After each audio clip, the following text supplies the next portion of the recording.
રક્ષાબંધનના તહેવારની હવે ગણતરીના જ કલાકો બાકી રહ્યા છે ત્યારે ભુજ શહેરની બજારમાં રાખડીની ધૂમ ખરીદી થઈ રહી છે। બહેનો પોતાના ભાઈની રક્ષા માટે રાખડીની ખરીદી કરતી હોય છે ત્યારે 5 રૂપિયાથી લઈને 300 રૂપિયા સુધીની રાખડી માર્કેટમાં ઉપલબ્ધ છે। બાળકો માટેની છોટા ભીમ, ડોરેમોન, સ્પાઈડરમેન, લાઇટિંગવાળી રાખડીઓએ આકર્ષણનું કેન્દ્ર જમાવ્યું તો પવિત્ર રુદ્રાક્ષની રાખડીની ખરીદી પણ મોટા પ્રમાણમાં થઈ રહી છે। જ્યારે ચાંદીની રાખડીમાં મેરે ભૈયા, ઓમ, રુદ્રાક્ષ અને ચંદનની રાખડીની બહેનો ધૂમ ખરીદી કરી રહી છે। રક્ષાબંધન તહેવારની જો વાત કરીએ તો અત્યારે ખરીદી સારી એવી થાય છે। ગામડાની ખરીદી મહિનો દિવસ અગાઉ થઈ જતી હોય છે, પણ શહેરની ગ્રાહકી હવે ચાલુ થઈ છે।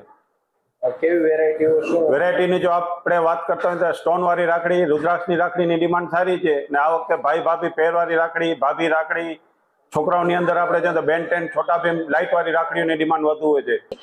રુદ્રાક્ષની છે, પલની છે, મોતીની છે કે અવનવી નવી ઘણી વેરાયટીઓ છે। નાના બાળકો માટે પણ હમણાં ઘણી જ અવનવી વેરાયટીઓ છે, જેમ કે કાર્ટૂનવાળી છે, લાઇટિંગવાળી છે। હવે તો ખાવા પીવાની વસ્તુઓ બધા ભાઈઓને પ્રિય છે, તો એવી પણ વેરાયટી ઘણી બધી નીકળી છે, જેમ કે પિઝાવાળી છે યા ફોટોઝવાળી પણ હવે રાખડીઓ ઘણી બધી આવે છે કે પોતાના ભાઈને ફોટોઝવાળી રાખડી બાંધે અને એક રક્ષાનું પ્રતીક છે કે ભાઈ આપણી રક્ષા કરે।